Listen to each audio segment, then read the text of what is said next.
The hollow beneath the helix was still vibrating with a low, residual hum, like the afterglow of something old remembering how to breathe. The sigil on the pillar pulsed faintly, a soft exhale of dim light that faded each time Layara blinked. Naren stood beside her, watching the symbol as if it were a ghost he'd spent his life trying to outrun. Layara finally turned to him. "You said the symbol remembers," she murmured. "But you also said I wasn't the only anomaly. What did you mean?" Naren didn't answer at first. His jaw clenched as if he were choosing his words one by one, weighing each for danger or for truth. "I meant," he said slowly, "that I shouldn't be here either." Layara blinked. "You were sent by the fractures." "No," he said softly. "I wasn't sent. I was left." The chamber seemed to narrow around them. Left where? Naren rested his hand against the stone, fingers brushing the grooves of the symbol. The spirals split into threads. "You and I share something," he said. "We were not shaped by the architect's cycles." "Not fully." Layara stared at him. "But the architects designed everything. The helixes, the pods, the fragments, the dreaming cycles. They designed almost everything," Naren corrected. "But there were anomalies they could not correct.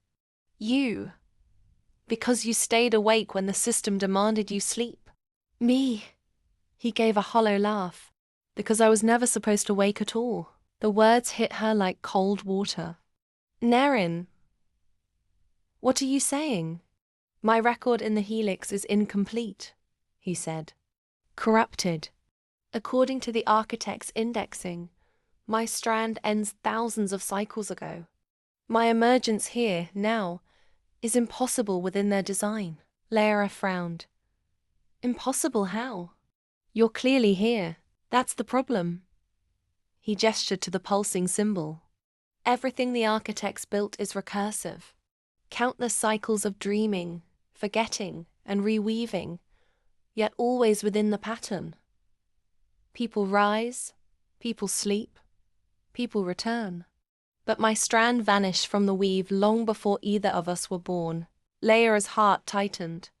"Are you saying you're some kind of glitch?" "Glitch implies error." Naren's eyes glinted. "This is intentional absence." Layara's breath caught. "Someone removed you."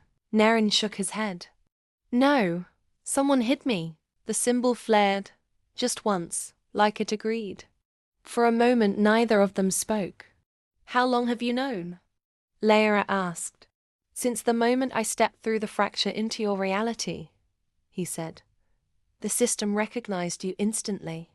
Every helix reacts to you, even the dormant ones.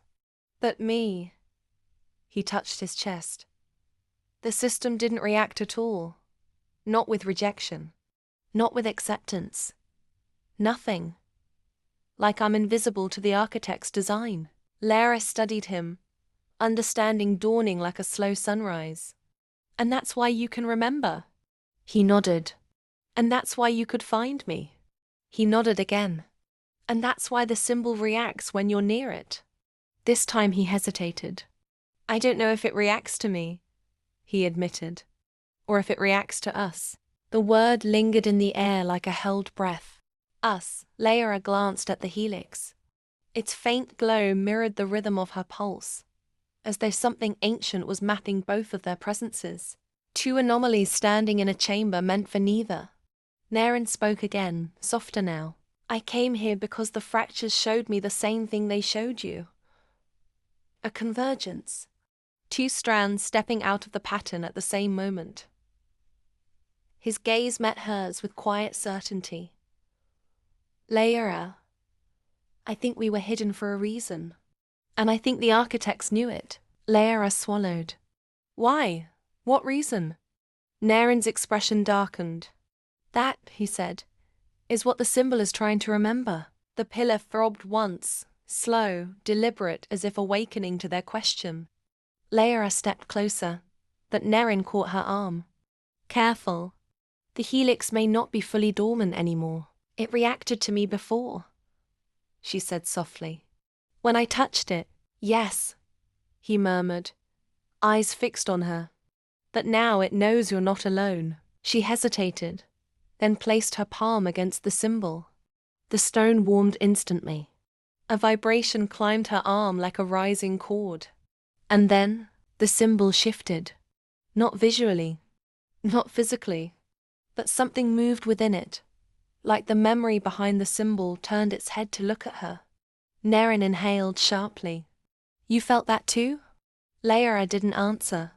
Her eyes were fixed on the sigil, because now she understood. The spiral wasn't a spiral. The threads weren't threads. They were two interlocking paths. Two anomalies. Two absences re-entering the weave. The symbol wasn't reacting to her at all. It was recognizing them both.